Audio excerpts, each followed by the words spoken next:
कृष्णाय वासुदेवाय हरये परमात्मने प्रणतः क्लेशनाशाय गोविंदाय नमो नमः। हरे कृष्णा। जय श्री हरि। नमस्कार भक्तों, संगीता धर्म सागर चैनल परिवार में आप सभी भक्तों का दिल से स्वागत है। आप सभी भक्तों का दिन शुभ और मंगलमय हो। भगवान श्री हरि विष्णु और माता लक्ष्मी का आशीर्वाद आप सभी भक्तों पर सदा सर्वदा बना रहे।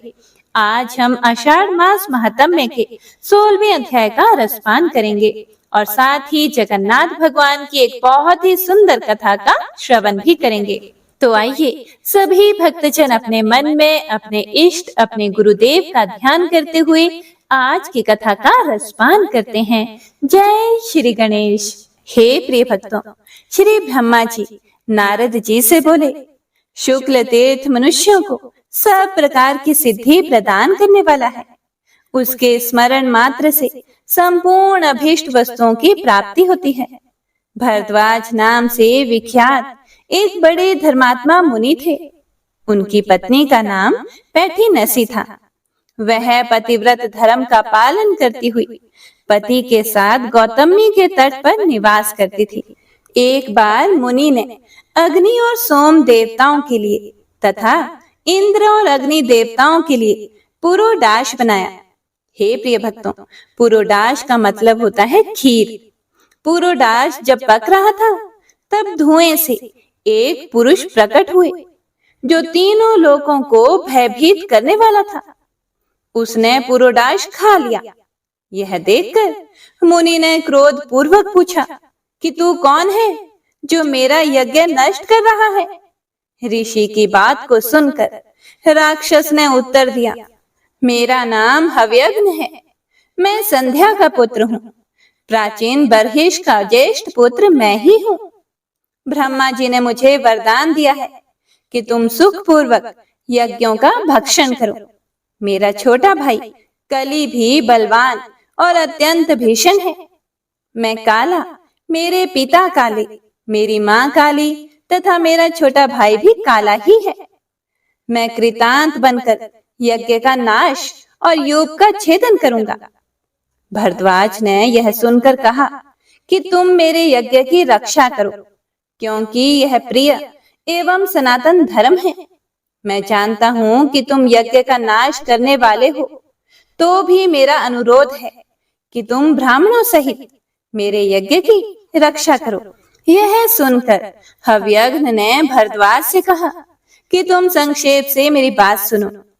पूर्व काल में देवताओं और दानवों के समीप ब्रह्मा जी ने मुझे शाप दिया था। उस समय मैंने लोक पितामह ब्रह्मा जी को प्रार्थना करके प्रसन्न किया। तब उन्होंने कहा कि जब श्रेष्ठ मुनि तुम्हारे ऊपर अमृत का छींटा देंगे तब तुम शाप से मुक्त हो जाओगे। इसके सिवा और कोई भी उपाय नहीं है।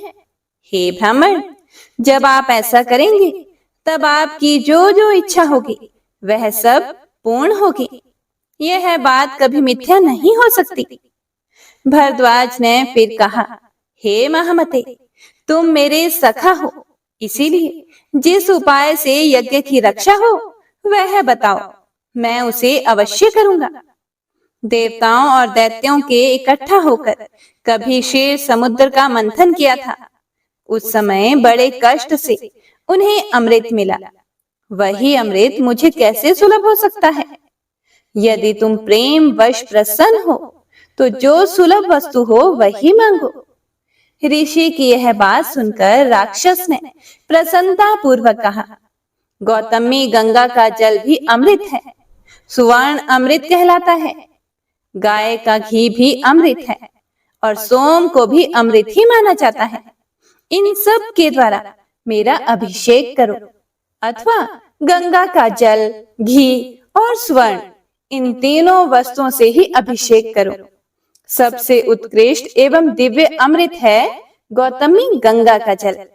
यह सुनकर भरद्वाज मुनि को बड़ा संतोष हुआ।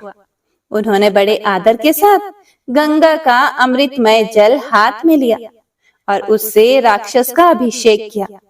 इससे वह महाबली राक्षस शुक्ल वर्ण का होकर प्रकट हुआ। जो पहले काला था वह क्षण भर में गोरा हो गया। प्रतापी भरद्वाज ने संपूर्ण यज्ञ समाप्त करके ऋत्विजों को विदा किया। इसके बाद राक्षस ने फिर से भरद्वाज से कहा, हे मुने, अब मैं जाता हूँ। आपने मुझे गौर वर्ण का कर दिया। आपके इस तीर्थ में जो लोग स्नान, दान, पूजा आदि करें, उन सब के अभीष्ट फलों की सिद्धि हो। इसके स्मरण मात्र से सब पाप नष्ट हो जाएं। तब से वह शुक्ल तीर्थ के नाम से विख्यात हुआ। दंडकारण्य में गौतमी गंगा के तट पर वह तीर्थ स्वर्ग का खुला हुआ दरवाजा है। वहां गंगा जी के दोनों तटों पर 7,000 तीर्थ हैं, जो सब प्रकार की सिद्धि प्रदान करने वाले हैं। श्री विष्णु तीर्थ के नाम से जो विख्यात तीर्थ है, उसका वृतांत सुनो। मुद्गल के पुत्र मौद्गल्य एक प्रसिद्ध महर्षि थे। उनकी पत्नी का नाम जाबाला था। वह उत्तम पुत्रों की जननी थी। मौद्गल्य के पिता मुद्गल ऋषि भी संपूर्ण विश्व में विख्यात थे। उनकी पत्नी भागीरथी के नाम से प्रसिद्ध थी। मौद्गल्य ऋषि प्रातः काल ही गंगा स्नान करते थे। यह उनका नित्य का कार्य था। गंगा के तट पर कुश, मिट्टी और शमी के फूलों से वे प्रतिदिन भगवान का पूजन किया करते थे। गुरु के बताए हुए मार्ग से अपने हृदय कमल के भीतर वे प्रतिदिन भगवान विष्णु का आवाहन करते थे। उनके आवाहन करते ही शंख, चक्र और गदा धारण करने वाले लक्ष्मीपति जगन्नाथ गरुड़ पर आरूढ़ होकर तुरंत वहां आते थे। फिर मौद्गल्य ऋषि के द्वारा यतन पूर्वक पूजित होने पर वे कुछ काल तक उन्हें विचित्र विचित्र कथाएं सुनाया करते थे। कथा वार्ता में जब तीसरे पहर का समय हो जाता, तब भगवान विष्णु उनसे बार बार कहते, बेटा, अब अपने घर जाओ, तुम बहुत थक गए होंगे। इस प्रकार भगवान के आग्रह करने पर वे घर लौटते थे। उनके जाने पर भगवान देवताओं के साथ अपने धाम को लौट जाते थे। मौद्गल्य भी प्रतिदिन कुछ लेकर अपने घर आते और पत्नी को अपना उपार्जित धन देते थे। मौद्गल्य की पत्नी जाबाला बड़ी पतिव्रता थी। उसके स्वामी शाक, फल अथवा फूल जो कुछ भी ला देते, उसे ही लेकर वह उसका संस्कार करती और पहले अतिथियों, बालकों तथा अपने पति को परोसती थी।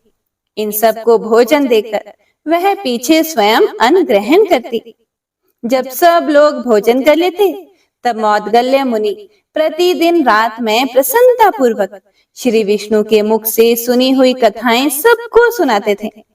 इस प्रकार बहुत समय व्यतीत होने के बाद मौद्गल्य मुनि ने पत्नी, पुत्र, भाई, बंधु और माता पिता के साथ उत्तम भोग भोगे और अंत में मोक्ष भी प्राप्त कर लिया। तब से वह तीर्थ मौद्गल्य तीर्थ और श्री विष्णु तीर्थ के नाम से प्रसिद्ध हुआ।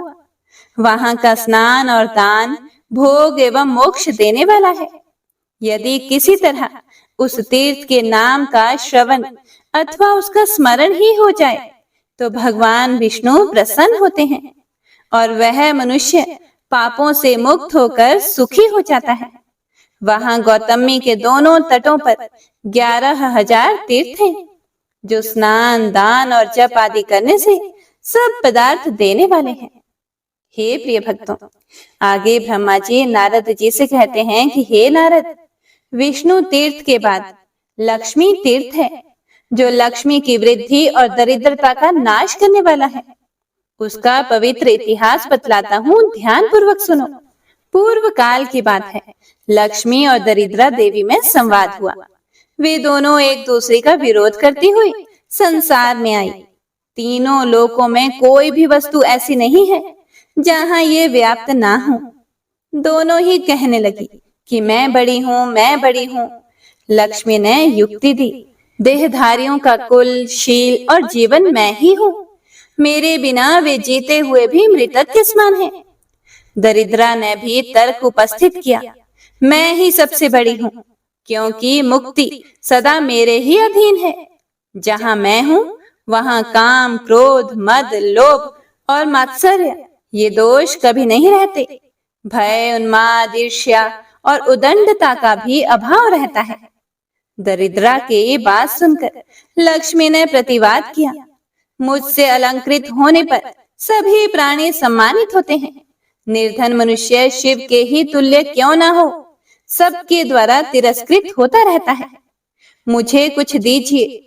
यह वाक्य मुंह से निकालते ही बुद्धि, श्री, लज्जा, शांति और कीर्ति, ये शरीर के 5 देवता तुरंत निकलकर चल देते हैं। गुण और गौरव तभी तक टिके रहते हैं जब तक मनुष्य दूसरों के सामने हाथ नहीं फैलाता। जब पुरुष याचक बन गया, तब कहाँ गुण और कहाँ गौरव। जीव तभी तक सबसे उत्तम, समस्त गुणों का भंडार और सब लोगों का वंदनीय रहता है जब तक वह दूसरे से याचना नहीं करता। प्राणियों के लिए निर्धनता सबसे बड़ा कष्ट और पाप है, क्योंकि निर्धन मनुष्य को ना तो कोई आदर देता है, ना उससे बात करता है और ना उसका स्पर्श ही करता है। इसीलिए हे दरिद्रे, मैं ही श्रेष्ठ हूँ, तू मेरी बात कान खोलकर सुन ले। लक्ष्मी का यह दर्प युक्त वचन सुनकर दरिद्रा बोली, हे लक्ष्मी, मैं बड़ी हूँ, यह बारंबार कहते तुझे लज्जा नहीं आती?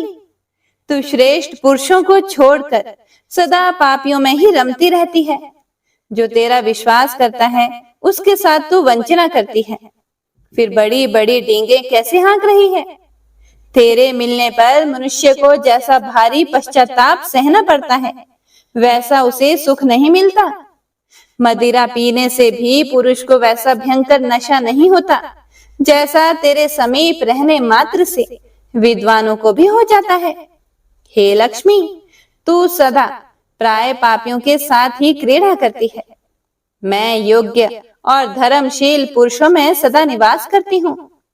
भगवान शिव और श्री विष्णु के भक्त, कृतज्ञ, महात्मा, सदाचारी, शांत, गुरु सेवा परायण, साधु, विद्वान, शूरवीर तथा पवित्र बुद्धि वाले श्रेष्ठ पुरुषों में मेरा निवास है। इसीलिए श्रेष्ठता तो सदा मुझ में ही है। तेजस्वी ब्राह्मण, व्रत परायण सन्यासी तथा निर्भय मनुष्यों के साथ मैं रहा करती हूँ। किंतु तू कहाँ रहती है, यह भी सुन ले। पाप परायण राज कर्मचारी, निष्ठुर, खल, चुगलखोर, लोभी, शठ, कृतघ्न, धर्मघाती, मित्रद्रोही, अनिष्टकारी तथा हृदयहीन मनुष्य में ही तेरा निवास है। हे प्रिय भक्तों, ब्रह्मा जी नारद जी से बोले कि इस तरह विवाद करती हुई वे दोनों मेरे पास आई। मैंने उनकी बातें सुनी और इस प्रकार कहा, पृथ्वी तथा आप अर्थात जल, ये दोनों देवियां मुझसे ही प्रकट हुई हैं। स्त्री होने के कारण वे ही स्त्री के विवाद को समझ सकती हैं और कोई नहीं। उनमें भी जो कमंडलू से प्रकट होने वाली नदियां हैं, वे श्रेष्ठ हैं। उन सरिताओं में भी गौतमी देवी तो सर्वश्रेष्ठ हैं। अतः वे ही तुम्हारे विवाद का निर्णय करेंगी। वे ही सबकी पीड़ाओं को हरने वाली तथा सबके संदेह का निवारण करने वाली हैं। मेरे कहने से वे दोनों पृथ्वी और जल के पास गई और उन सब को साथ लेकर गौतमी देवी के समीप पहुंचे। भूदेवी और आपो देवी ने गौतमी से लक्ष्मी और दरिद्रा का विवाद स्पष्ट रूप से कह सुनाया। उन दोनों के विवाद को समस्त लोकपाल, पृथ्वी और जल ये मध्यस्थ की भांति सुन रहे थे। उस समय गंगा ने दरिद्रा से कहा, ब्रह्मश्री, तपःश्री, यज्ञश्री, कीर्ति, धनश्री, यशःश्री, विद्या, प्रज्ञा, सरस्वती, भोगश्री, मुक्ति, स्मृति, लज्जा, धृति, क्षमा, सिद्धि, तुष्टि, पुष्टि, शांति, जल, पृथ्वी, अहम शक्ति, औषधि, श्रुति, शुद्धि, रात्रि, ध्युलोक, ज्योत्स्ना, आशी, स्वस्ति, व्याप्ति, माया, उषा, शिवा आदि जो कुछ भी संसार में विद्यमान है, वह सब लक्ष्मी के द्वारा व्याप्त है। ब्राह्मण, धीर, क्षमावान, साधु, विद्वान, भोगपरायण तथा मोक्षपरायण पुरुषों में जो जो रमणीय अथवा सुंदर है, यह सब लक्ष्मी का ही विस्तार है। अधिक सुनने से क्या लाभ? समस्त जगत लक्ष्मीमय ही है। जिस किसी व्यक्ति के पास जो कुछ भी उत्कृष्ट वस्तु दिखाई देती है, वह सब लक्ष्मीमय है। लक्ष्मी से शून्य कोई वस्तु नहीं है। हे दरिद्रे, क्या तुम इन सुंदरी लक्ष्मी देवी के साथ स्पर्धा करती हुई लज्जित नहीं होती? जाओ, चली जाओ यहाँ से।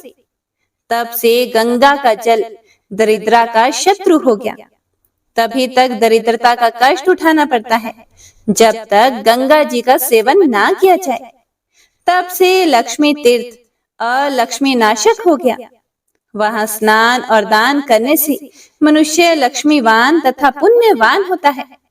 हे महामते, वहां देवताओं तथा ऋषि मुनियों द्वारा सेवित 6000 तीर्थ हैं, जो सबके सब सिद्धि प्रदान करने वाले हैं। उसके बाद विख्यात भानु तीर्थ है, जो मनुष्यों को सब प्रकार की सिद्धि देने वाला है।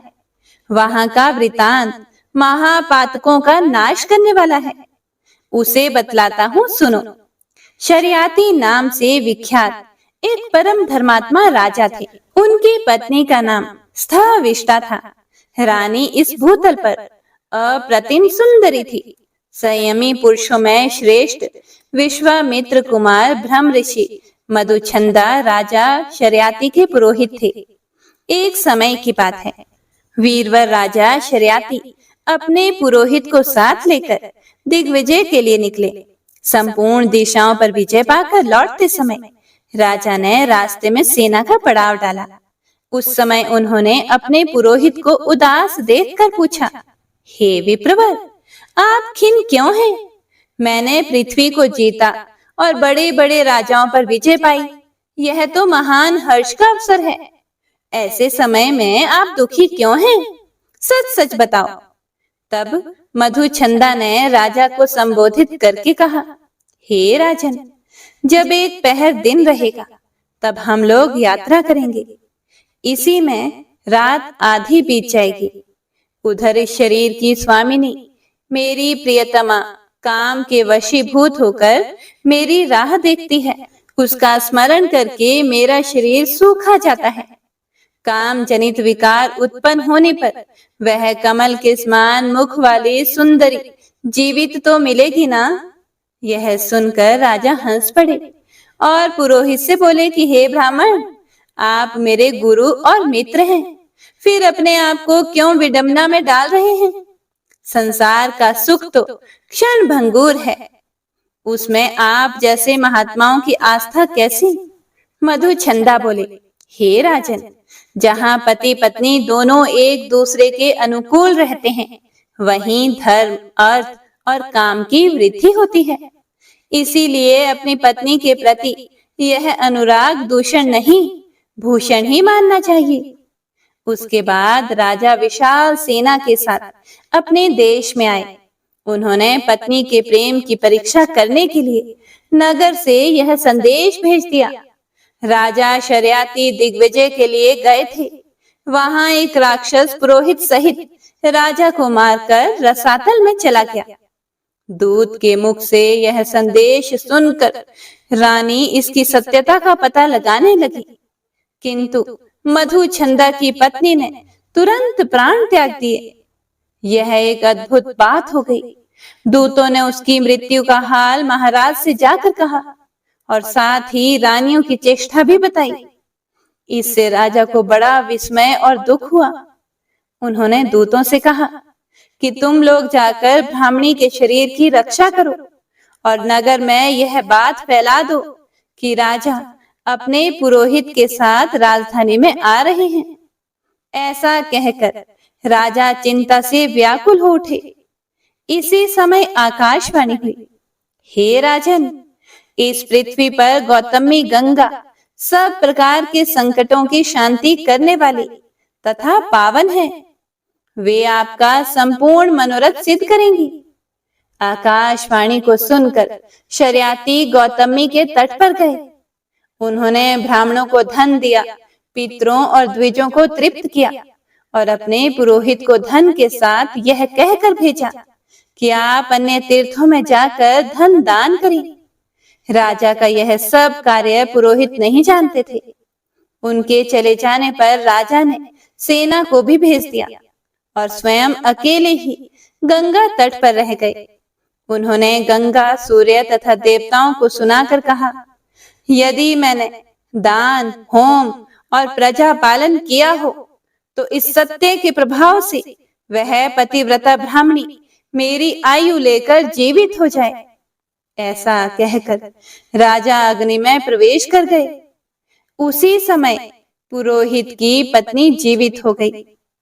राजगुरु मधुचंदा को जब यह बात मालूम हुई कि राजा अग्नि में प्रवेश कर गए, मेरी पतिव्रता पत्नी मरकर फिर जी उठी और उसी के लिए महाराज ने अपने जीवन का परित्याग किया है, तब उनका ध्यान अपने कर्तव्य की ओर गया।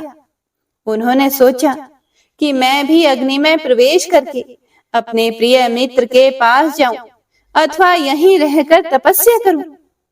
अंत में वे इस निश्चय पर पहुंचे कि मेरा कर्तव्य तथा पुण्य कार्य यही है कि पहले राजा को जीवित करूं, उसके बाद प्रिया के पास जाऊं।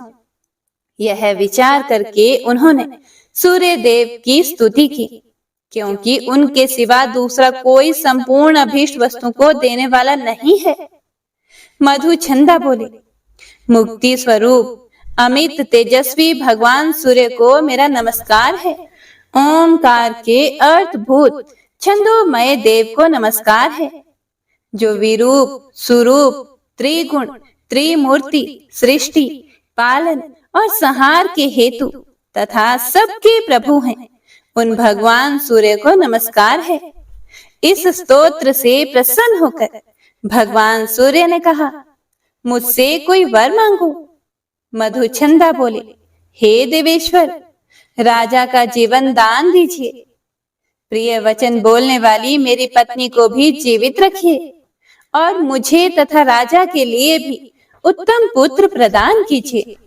जगदीश्वर भगवान सूर्य ने रतनमय आभूषणों से विभूषित राजा शर्याती को जीवित करके दे दिया। ब्राह्मण की पत्नी को भी जिलाया तथा और भी श्रेष्ठ एवं कल्याणमय वर प्रदान किए। उसके बाद राजा प्रसन्न होकर पुरोहित के साथ प्रियजनों से घिरे हुए सुखपूर्वक अपने देश को गए। उस स्थान पर 3000 गुणवान तीर्थों का निवास है। हे नारद मुनि, उसी समय से उस स्थान का नाम भानु तीर्थ, मृत संजीवन तीर्थ, शर्याती तीर्थ और माधु छंदस तीर्थ हो गया। वह स्मरण मात्र से पापों को दूर भगाता है। उन तीर्थों में किया हुआ स्नान और दान संपूर्ण यज्ञों का फल देने वाला है। ओम नमो नारायणाय। हे प्रिय भक्तों, तो इस प्रकार आज का यह अध्याय यहीं समाप्त होता है। इससे आगे का वर्णन आप अगले अध्याय में सुनेंगे। हे प्रिय भक्तों, तो आइए अब सुनते हैं आज की पुण्य फल देने वाली और भक्ति बढ़ाने वाली कथा। हे प्रिय भक्तों, बंग उपसागर की तूफानी लहरों पर दौड़ते हुए उस विशाल जहाज की ओर चलते हैं, जो कि अभी अभी चांदीपुर बंदरगाह से निकला था। वहां कुछ यात्रियों को उतारकर अब यह जहाज पाराद्वीप बंदरगाह होते हुए वारुण बंदरगाह की ओर आगे बढ़ रहा था। विशाल समुद्र के जल राशि को चीरते हुए इस जहाज के डेक पर एक कर्मचारी खड़ा हुआ था और वह दूरबीन से आगे के समुद्र मार्ग का निरीक्षण कर रहा था। नीले रंग के सुंदर लहरों के ऊपर और भीतर तैरती हुई मछलियां आकर्षक लग रही थी। आसमान भी शांत था और वायु मंद गति से बह रही थी। लेकिन तभी अचानक उसने एक भयावह दृश्य देखा। दूर से एक विशाल काय जलचर तीव्र गति से जहाज की ओर आगे बढ़ रहा था। उसका मुख इतना विशाल था कि मानो अभी वह पूरे जहाज को निगल जाएगा। और उससे भी विशाल काय थी उसकी पूंछ। यदि मुंह में जहाज ना भी गया तब भी उस पूंछ की चपेट से पूरा जहाज छिन्न भिन्न हो जाएगा। सामने से आ रही इस विशाल जलचर मछली रूपी विपत्ति को देखकर कर्मचारी पसीने से लथपथ हो गया।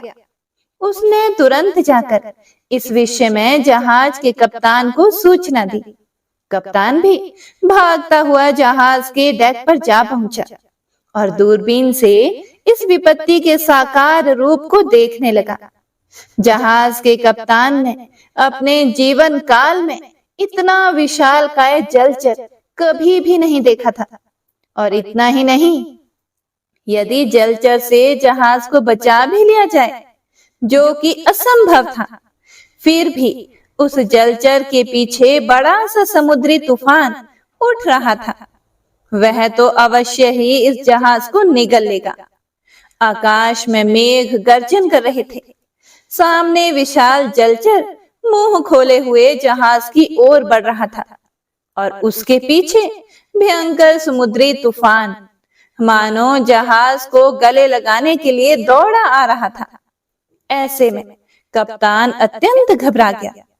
इतना समय नहीं था कि यात्रियों को छोटी नौकाओं से किनारे भेज दिया जाए। अब कप्तान सोचने लगा कि आखिर अब क्या किया जा सकता है। उसे अपने सामने विकराल रूप में मृत्यु तांडव करती हुई दिख रही थी। वास्तव में यह फ्रांस का जहाज था जो कि पांडिचेरी जा रहा था। उसमें अनेक फ्रांसीसी यात्री जो कि पांडिचेरी के चर्च के लिए बहुमूल्य घंटा और अनेक कीमती रत्न लेकर जा रहे थे। सभी यात्रियों और सामग्रियों को उतारकर जहाज को वापस फ्रांस पहुंचना था। लेकिन अब फ्रांस तो क्या, नजदीक का किनारा भी शायद ही नसीब होने वाला था। कप्तान ने इस विपत्ति के विषय में घोषणा कर दी। सभी यात्री घबराकर इधर उधर भागने लगे। सभी को मृत्यु सामने दिखने लगी। लेकिन इन सब के बीच एक यात्री अत्यंत शांत और गंभीरता पूर्वक बैठा हुआ था। उसके हाथ में एक चित्र था और उस चित्र के सामने देखकर वह कुछ बड़बड़ा रहा था। इस व्यापारी का नाम कुलशेखर था, जो कि पिपली के निकटवर्ती किसी गांव का रहने वाला था। भय से कांपते हुए कप्तान की नजर उस व्यापारी पर पड़ी। उसे देखकर कप्तान को बड़ा ही आश्चर्य हुआ। अचानक तूफान के प्रभाव से जहाज हिलने लगा। कप्तान फिर से जहाज के डेक पर जाकर देखने लगा। बस अब मृत्यु और जीवन के बीच में थोड़ा ही अंतर शेष बचा था। कप्तान फिर से नीचे यात्रियों के बीच में आया और उसने उस व्यापारी को उसी प्रकार शांत चित्त से कुछ बोलते हुए देखा। उसे लगा शायद मृत्यु के समय वो अपने परिवार को याद कर रहा होगा। लेकिन अचानक उसकी नजर उस चित्र पर पड़ी तो उसमें 3 मूर्तियां बनी हुई थी। एक सफेद रंग की, एक काले रंग की और एक पीले रंग की। इन मूर्तियों की बड़ी बड़ी आंखों ने कप्तान को आकर्षित किया। मृत्यु की गोद में होने के बावजूद भी उस कप्तान ने हिम्मत करके उस यात्री से पूछा, अरे तुम ये क्या कर रहे हो? तब कुलशेखर ने कहा, मैं इस विपत्ति से बचने के लिए भगवान जगन्नाथ जी को प्रार्थना कर रहा हूँ। तब कप्तान ने पूछा, लेकिन यह भगवान जगन्नाथ कौन है? इस प्रश्न के उत्तर में उस यात्री ने भगवान जगन्नाथ, बलदेव और सुभद्रा जी के विषय में संपूर्ण महिमा मंडन किया। उनकी विशेष कृपा के विषय में बताया।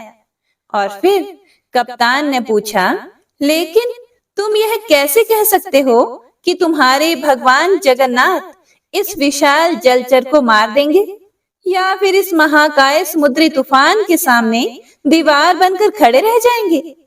क्या ऐसा भी होता है भला? उस यात्री ने बड़े ही विश्वास के साथ कहा, हाँ हाँ बिल्कुल। इस विपत्ति से अगर हमें कोई बचा सकता है तो केवल भगवान जगन्नाथ जी ही हैं।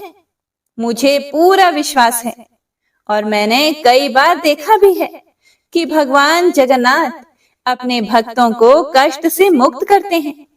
जैसे ही हमारी प्रार्थना उन तक पहुंचेगी, वे अवश्य ही हमारी रक्षा करने आएंगे। भगवान को पुकारने में देर हो सकती है, लेकिन भगवान को आने में देर नहीं होती। हे प्रिय भक्तों, यह सुनकर उस कप्तान को हंसी आ गई। उसने मजाक करते हुए कहा कि यदि तुम्हारा भगवान जगन्नाथ इतना शक्तिशाली है ना, और अगर वह हमें इस मृत्यु रूपी मुसीबत से बचा लेगा, तो इस जहाज में जितना भी कीमती सामान है, उसके साथ हम सब उनके शरणागत हो जाएंगे। ऐसा कहकर कप्तान इसे मजाक मानकर फिर से जहाज के डेक पर चला गया। अचानक समुद्र की लहरें बढ़ने लगी, जहाज आंदोलित होने लगा। बस अब मृत्यु ने द्वार खटखटा दिए थे। 2-3 मिनट में वह जलचर प्राणी जहाज के साथ टकराने ही वाला था।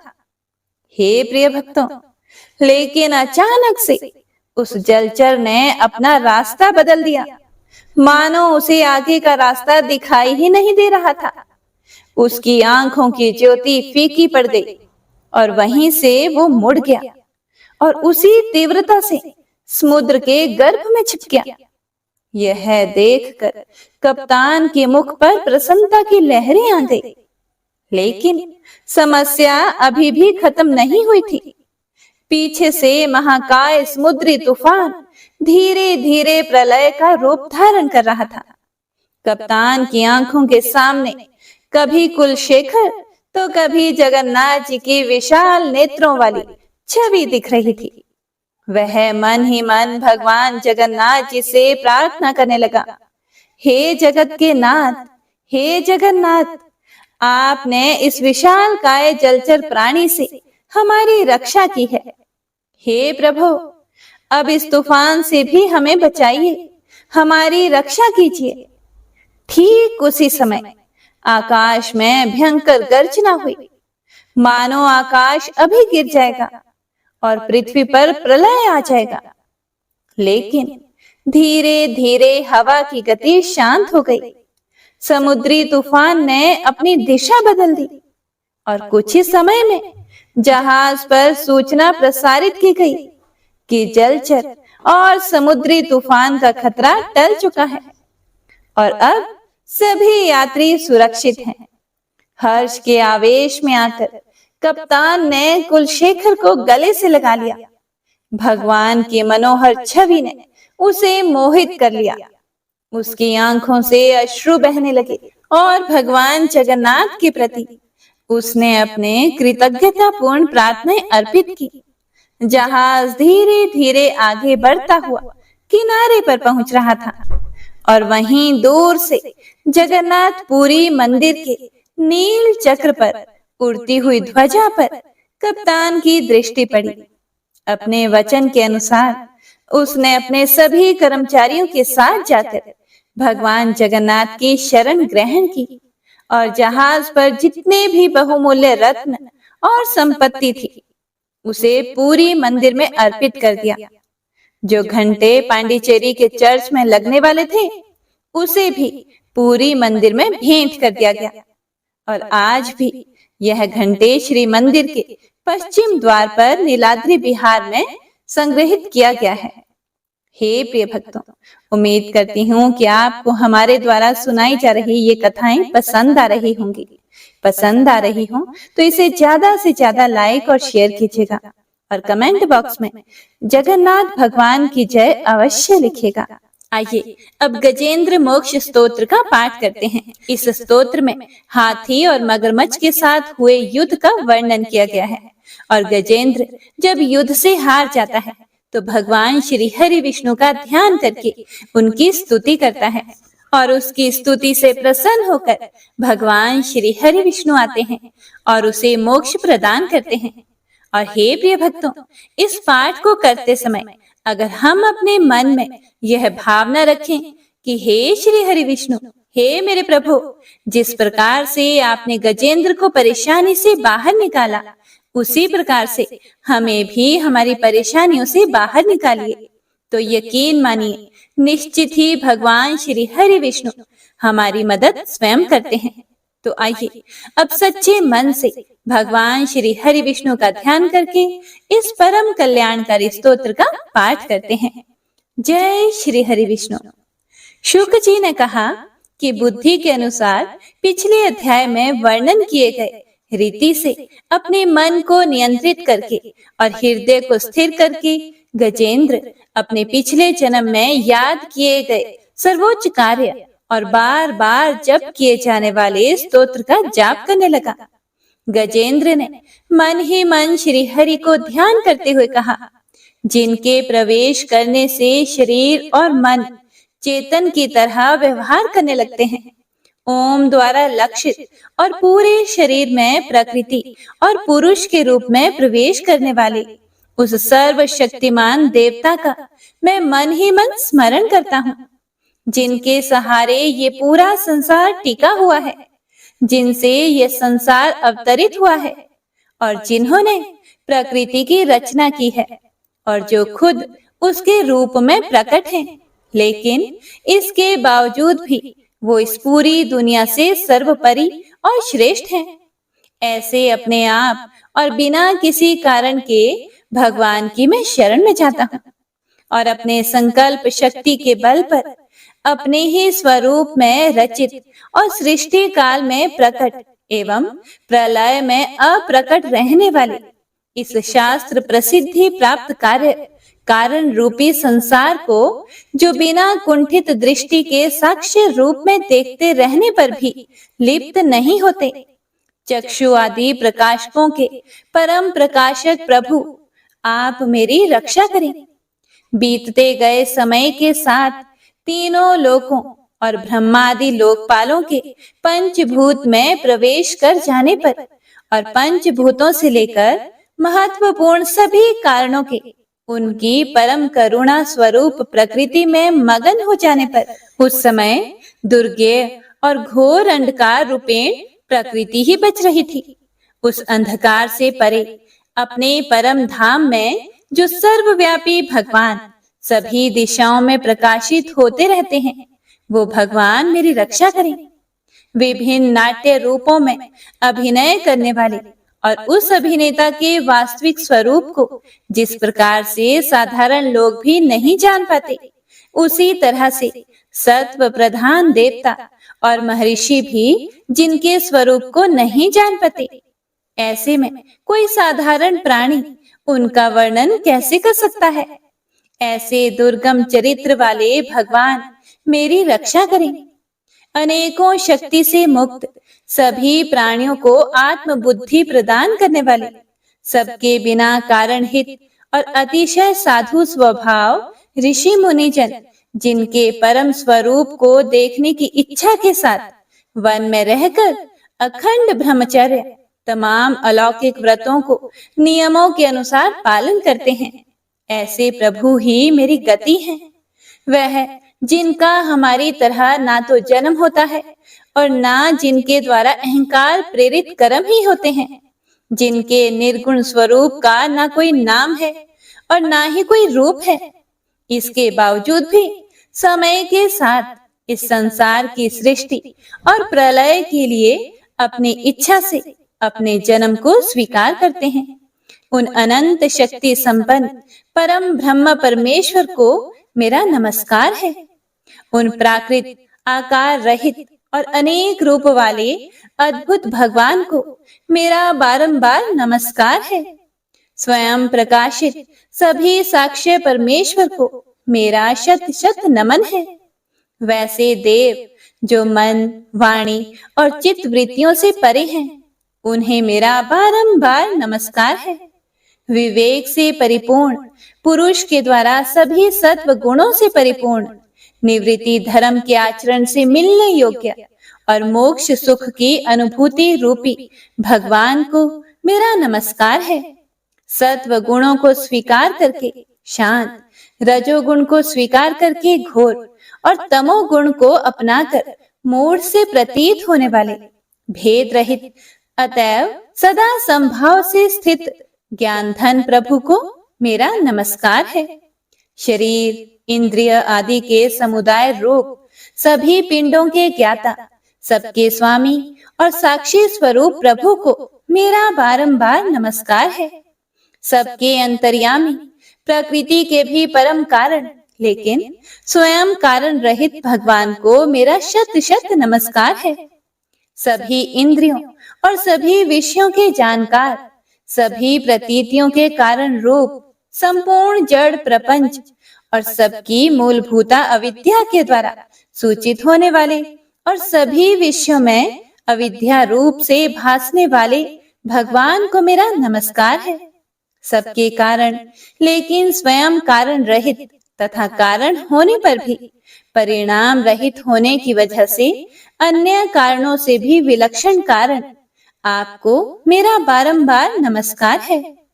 सभी वेदों और शास्त्रों के परम तात्पर्य, मोक्ष रूपी और श्रेष्ठ पुरुषों की परम गति देवता को मेरा नमस्कार है।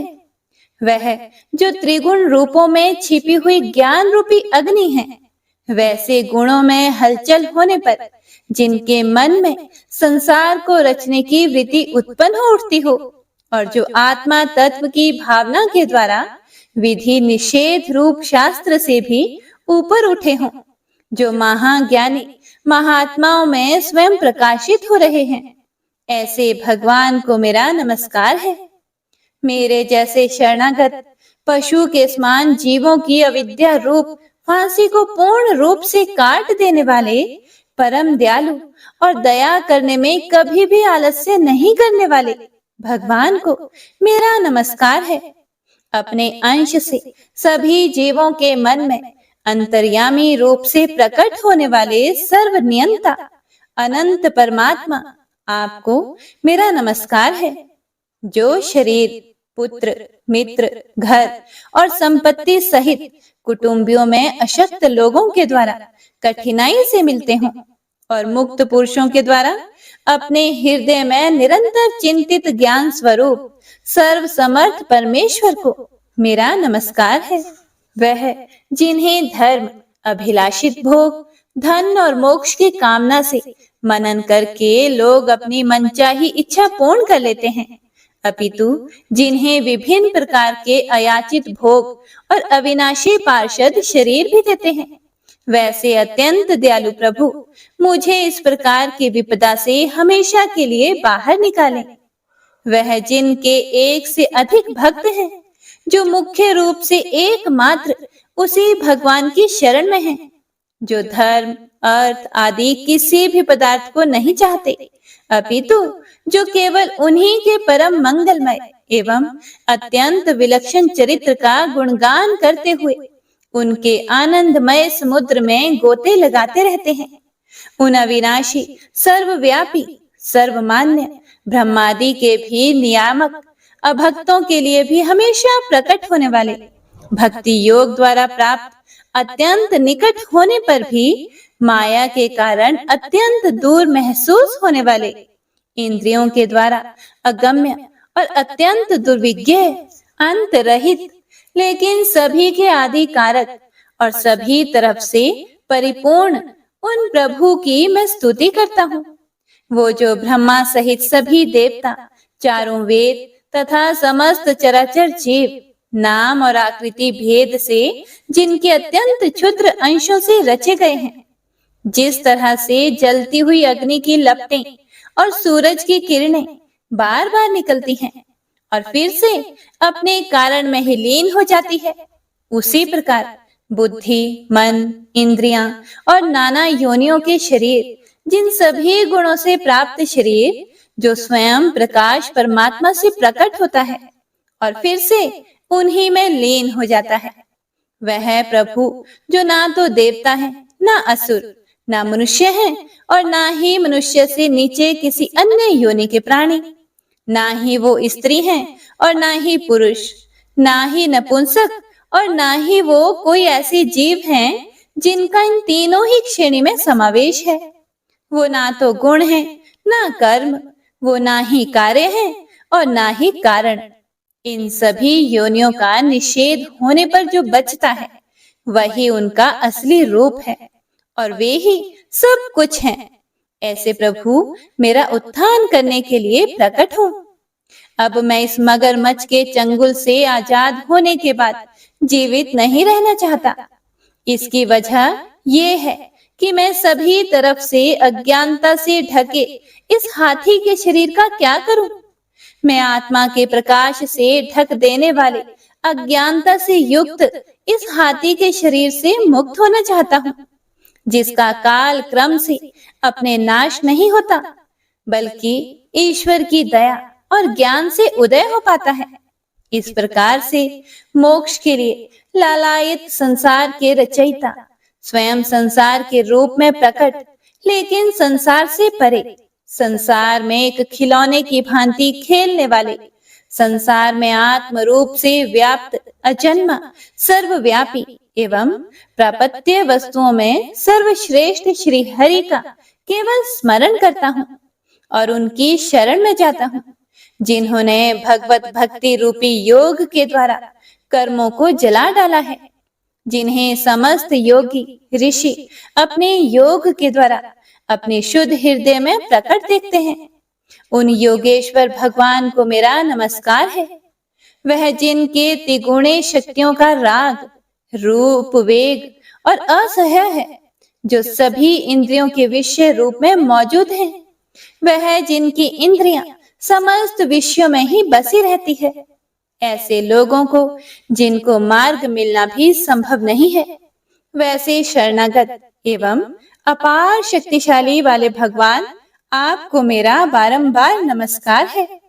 जिनकी अविद्या नाम के शक्ति के कार्य रूप अहंकार से ढके हुए हैं, वह जिनके रूप को जीव समझ नहीं पाते हैं, ऐसे अपार महिमा वाले भगवान की मैं शरण लेता हूँ। हे प्रिय भक्तों, श्री सुखदेव जी कहते हैं कि वह जिसने पूर्व प्रकार से भगवान के भेद रहित सभी निराकार रूप का वर्णन किया था, उस गजराज के करीब जब ब्रह्मा आदि अन्य कोई भी देवता नहीं आए, जो अपने विभिन्न प्रकार के विशेष विग्रहों को ही अपना रूप मानते हैं, ऐसे में साक्षात विष्णु जी, जो सभी के आत्मा होने के कारण सभी देवताओं के रूप हैं, तब वह वहां पर प्रकट हुए।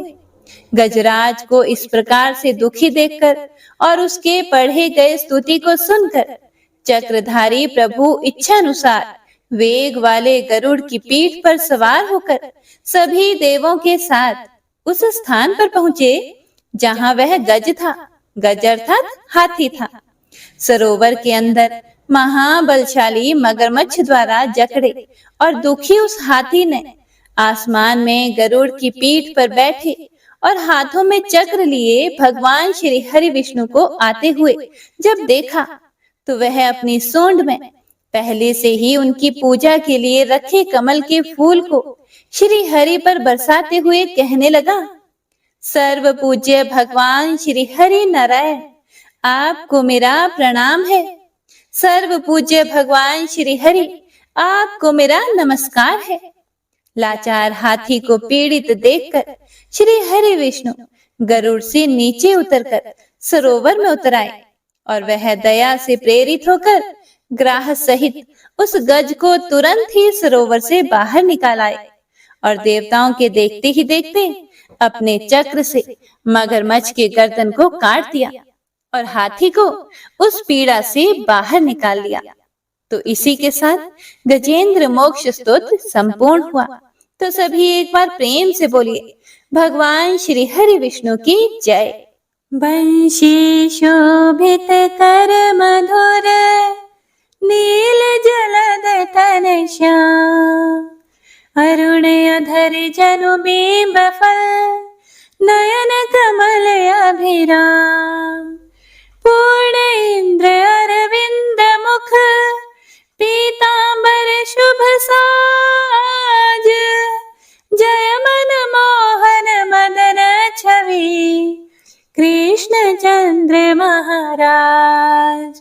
जय यदुनंदन जय जगवंदन, जय वसुदेव देवकी नंदन, जय यशोदासुत नंद दुलारे, जय प्रभु भक्तन के दृग तारे, जय नट नागर नागन थैया कृष्ण कृष्ण कन्हैया धेनु चरैया।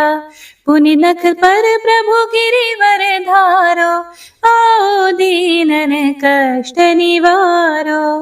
वंशी मधुरे अधर धर तेरे, होवे पूर्ण मनोरथ मेरी।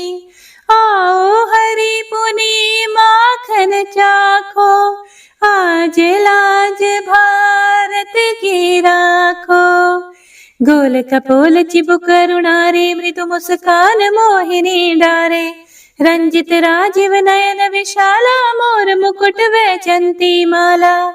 कुंडल श्रवण पीत पटाछे, कटि किंकणी काछन काछे। नील जलज सुंदर तनु सोहे, छवि लखि सुर नर मुनि मन मोहे। मस्तक तिलक अलक घुंघराले, आओ कृष्ण बांसुरी वाले।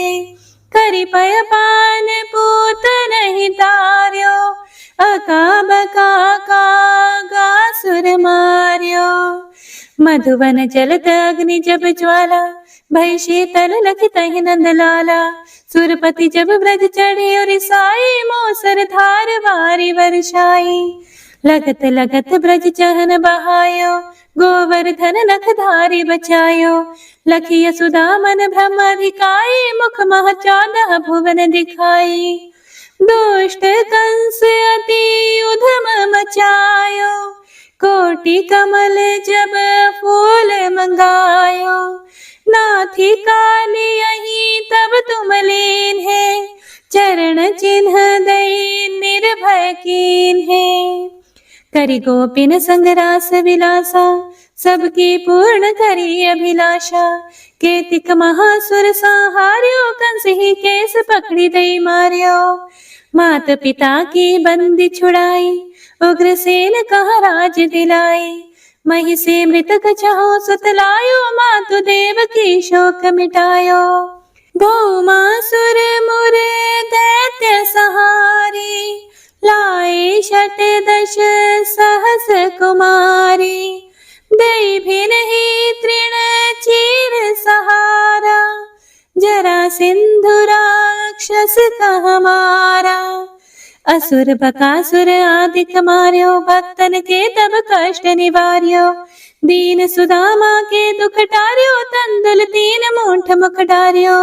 प्रेम के साग विदुर घर मांगे, दुर्योधन के मेवा त्यागे। लखी प्रेम की महिमा भारी, ऐसे श्याम दीन हितकारी। भारत के पारथ रथ हाके, लिए चक्र करे नहीं बलता के। निज गीता के ज्ञान सुनाए, भक्तन हृदय सुधा वर्षाए। मीरा थी ऐसी मतवाली, विष पी गई बजा कर ताली। राणा भेजा सांप पिटारी, शालिग्राम बने बनवारी। निज माया तुम विधि ही दिखायो, उरते संशय सकल मिटायो। तब शत निंदा करि तत्काला, जीवन मुक्त भयो शिशुपाला। जब ही द्रौपदी टेर लगाई, दीनानाथ लाज अब जाई। तुरत ही वसन बने नंद लाला, बढ़े चीर भई अरि मोह काला। असनाथ के नाथ कन्हैया, डूबत भंवर बचावत नैया। सुंदर दास आसुर धारी, दया दृष्टि कीजे बनवारी। नाथ सकल मम कुमति निवारो, क्षमहु बेगी अपराध हमारो। खोलो पट अब दर्शन दीजिए, बोलो कृष्ण कन्हैया की जय। बोलो कृष्ण कन्हैया की जय। बोलो कृष्ण कन्हैया की जय। यह 40वां कृष्ण का पाठ करे उरधारी। अष्ट सिद्धि नवनिधि फल, लहे पदारथ चारी। जय श्री कृष्ण।